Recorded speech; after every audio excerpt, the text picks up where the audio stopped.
It seems like vintage, this word, is appearing rapidly everywhere in these few years.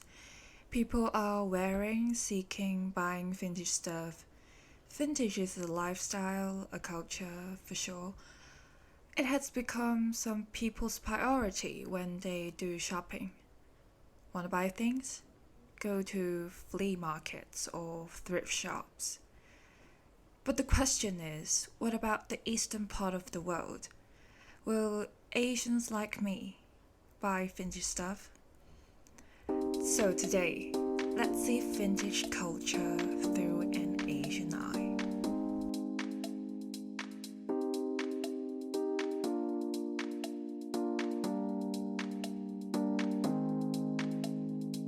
Today, I will only use English in my channel. It is definitely a challenge for me because this is not my mother tongue. And I really don't know whether there will be any listeners or not. But anyway, let's go back a bit. One day, I suddenly want to try to make some changes. I think maybe I should add some colors to my channel.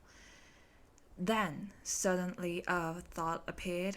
My mind told me to make a podcast by using my poor English. Okay, challenge accepted. Sorry for my bad English, and to be honest, I was using Mandarin in my channel, and Mandarin is not my mother tongue neither. Maybe I have to apologize in Mandarin also. So, what is my mother tongue? My mother tongue is Cantonese. I'm a Hongkonger. Hong Kong is a city in Asia, in case you have never heard of this place before. Yes, and I'm still in Hong Kong. As an Asian, I am not crazy rich or rich. I'm just an extraordinarily ordinary person. What does vintage mean to me? Okay, the topic for today is about vintage, around vintage, okay? Let's share an information of mine first. I have just finished an online certificate course offered by LVMH. Relax, no commercials here. Okay, LVMH, which own those well-known brands like Louis Vuitton, Dior. We're not talking about those prestigious brands here today. I want to talk a bit about the course. One of the focuses under this free course, yes, it's free. After learning all the materials offered, passing all the quizzes, you will receive a certificate. It's totally free. Not a promotion, not commercial. No commercials here, okay? Relax, because the deadline has passed already. If you're interested, I think maybe next time. Okay, one of the topics was focusing on sustainability. They talked about the changes of buying behaviors, and the trend is customers nowadays are actually more likely to buy things that can emphasize their values, beliefs, and so on. This is really interesting for me because I really want to live or stay in a place where people only focusing on carving their art instead of fitting in, or directly copy and paste the styles from celebrities. And it seems like the world is changing into the way I like. I remember one time I was chatting with my classmate. She is unique. She is so special. She knows what kind of clothes fit her the best. She wears what she likes and don't give a damn on what people talk about her outfits. In Hong Kong, it's really hard to do that if you are a Hong Konger. People think you are weird, and some suckers may come and question you. This is a special case, but it exists. However, if you are categorized as a foreigner in Hong Kong, congratulations, we think you are cool. Absolutely off the hook. But we may look at you, not staring, just admiring. Because most of us don't have Gryffindor's courage to be ourselves, including me. I am not always being myself, to be honest. Maybe this is the reason why I'm a Ravenclaw. No, just joking. I love my house. I love Ravenclaw. I don't want to be in Gryffindor. Okay, go back to our chat. My special friend and I, we talked about the styles of our schoolmates. Some phenomena happened in our school. The style, we can say, is homogeneous, all the same. For the top, mainly t-shirts. It's cool, it's fine. But why they are all anti-social social clubs? I can see 5 to 6 same t-shirt a day. Exactly the same, even the color. I'm not joking, even the color. For the shoes, Onitsuka Taika, Vans, Air Jordan, aka AJ, a few pairs a day also.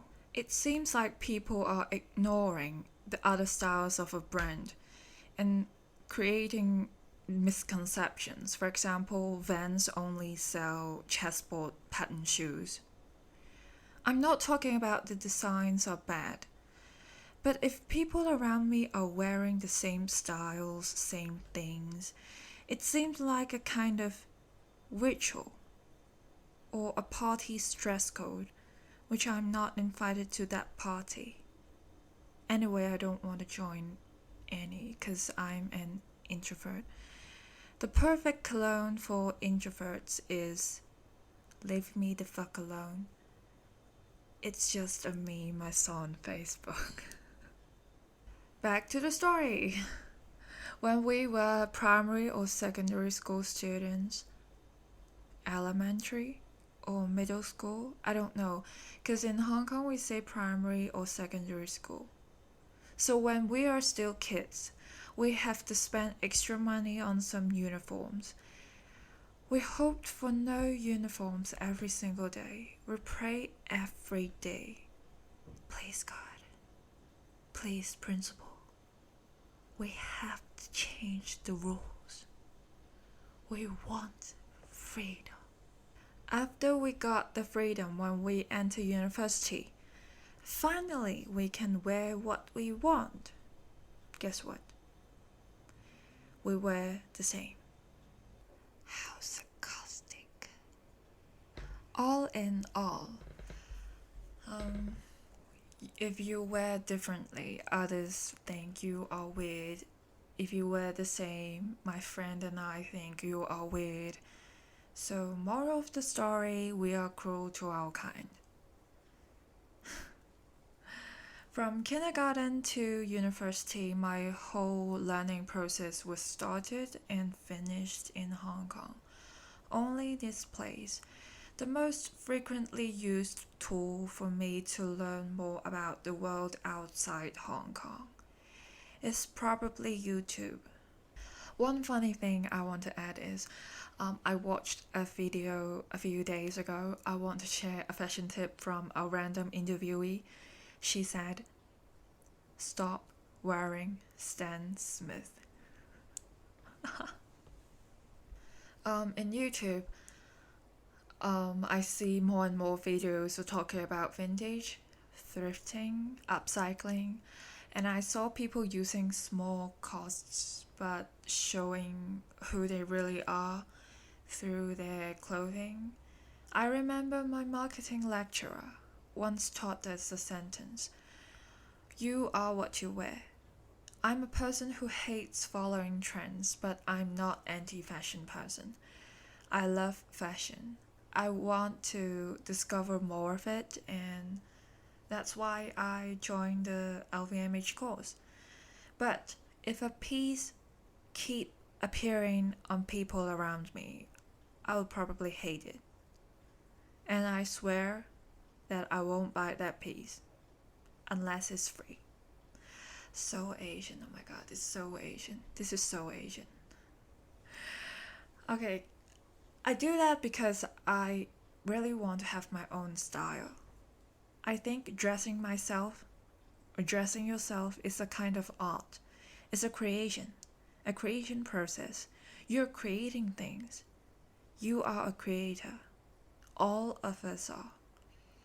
The process should be fun and can express yourself instead of copying others and pasting on yourself. We are not having exams, and don't cheat on exams for sure, okay? I will inspired by others' choices and trends. I have to admit that. Beads, bracelets, or necklaces, or even rings are a trend recently, right? I liked it. When I was a kid, I bought beads when I was a kid. I think the trend has came back. It's like a nostalgia. It helps me to recall the memories of my childhood. I want to wear these also, but for me, whoa. Some people set unaffordable prices to those beads. Okay, it's really abnormal to me as a Hongkonger, as an Asian. You know what? Around $1, I can get a pack of beads and I can make a whole set of accessory for myself. Of course, if you're using some special techniques or you have special skills or savoir-faire is used, the price of course can be marked up. It should be marked up. But if it's just an easy job to be done, why not make yourself one? DIY it. After you make it on your own, guess what? Memories are injected into that piece. It becomes priceless. That piece only belongs to you. It is the unique piece in this entire universe. It becomes timeless. I admit that, okay? I admit that I bought beads accessories made from others. And also DIY some, okay? I buy beads and I buy the DIYs from others. So, where did I got my beads? It's an interesting story. I was thinking about beads one day, and I asked my mom, Mom, where it is? Where are they? Are there any beads inside our home? Then, just like magic, she gave me a few packs and said, they were bought more than 10 years already and haven't been used. Whoa. So what is the reason for me to buy? I don't know. I got them already. And my home is just like a vintage store. Things are around me. Next time, I know, online shopping is a devil. But before you pay, let's see if you have already bought them, but you've never used them. They may be near you. So after listening to my podcast, go and flip your whole house upside down. You may see some surprises. A few years ago, yes, before the goddamn pandemic, I went to Japan with my mom. Japan got so many vintage stores of those luxury brands. I went there with my mom. That was the first time I saw a whole closet of Chanel bags. So damn black. Every piece got their own stories. We heard tons of stories on that day in English. They speak English. Most of them are pre-owned, but in a quite good condition. They are not produced anymore, so the prices are usually above 10,000 Hong Kong dollars. Relax, it's not US dollars, Hong Kong dollars. So it would be around more than $1,000 US dollars. Yeah, around that figures. You may not find the same piece in other places. So, like those which are newly made, you can buy it everywhere, every store around the world. But for vintage or pre-owned stuff, you can't. That's why they got their own market. Trust me, I heard people said that they want to die in a vintage store. Yeah, well, thanks to the pandemic, traveling outside Hong Kong is extremely handful. I didn't leave Hong Kong since the beginning of 2020, but Hong Kong is a good place to travel, I have to say. We got vintage stores also, and so many of them are affordable. Of course, I'm not talking about the luxury brands only. In fact, if I like a piece, I really don't care what brand it is or what tag it has.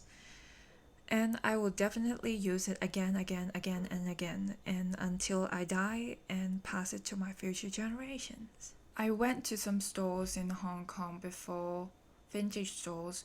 Usually people will think if the price of a product is too low, problems are hidden, things are dirty, and it's most of the thoughts are negative.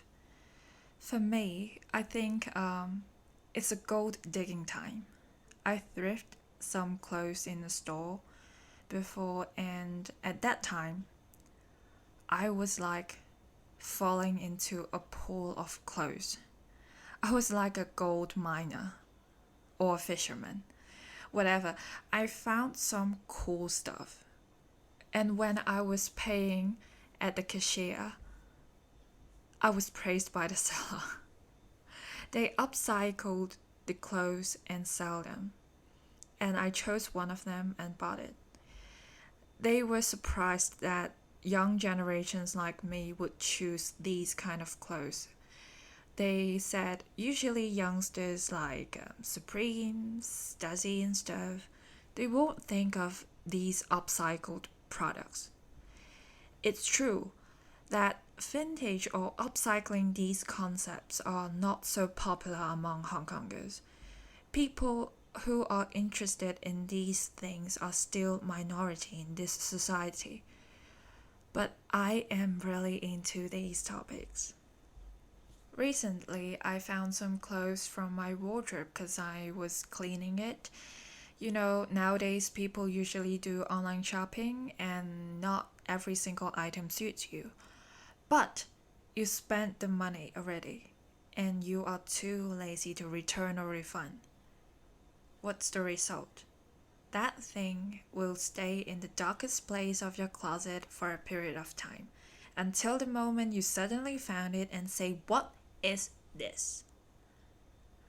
So I found a pair of trousers, which is extremely big, completely not my size, and when I wear it, it seems like I stole my dad's trousers. Yeah.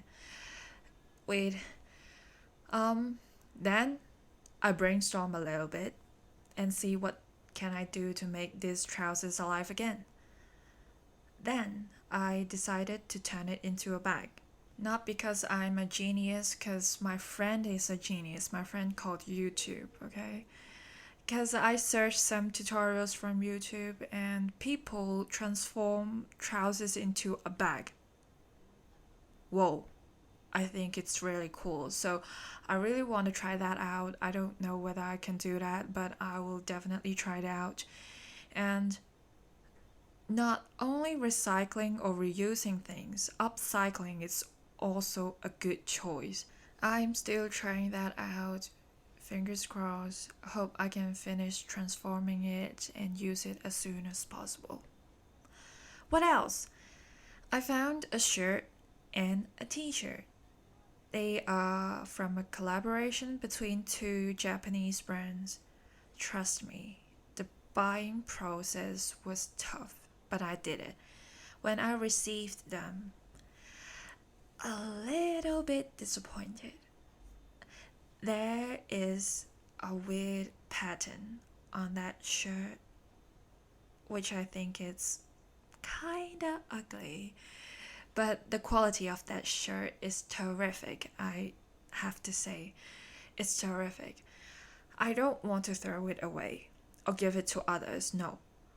And for the t-shirt, oh my god, the color ran away. The color said bye-bye to me. But I think part of it can be reused. Guess what? I cut a part of that unwanted t-shirt and sew it onto the shirt so as to cover that ugly part. Bam! A new shirt is created. I love it so much. A second life is given to it. How to sew, upcycle, where to go, all these things are taught by YouTubers. They are amazing. And I watched some videos about what people wear in Paris. I would say more than 90% of them are wearing something that are related to vintage, this concept. They are matching things with their styles. They wear what they really like, not following the trends brainlessly. To me, I really enjoy listening to the stories or the process behind a piece. I want to dig more into the intangible parts of a tangible object. Because if you know more about the stories behind or hidden messages behind this object, you will notice that why this thing is so meaningful. Okay, maybe this is the last time I use English to make a podcast. I don't know. Okay, I tried. I guess I did it. Yeah. What I want to say is I'm not reciting things. I just speak what I want to speak, and it's really hard. But I really hope that I conveyed what I want to convey to you guys successfully. Hope you guys enjoyed it. I don't know. Nothing is impossible. My English is still understandable, right? No matter what, thanks for listening. I'm Cia, CYA. My Instagram account is ccya.ll, and cyallinabit is my channel name. Yeah, it's hilarious, right? Because I'm going to see y'all in a bit. Bye bye.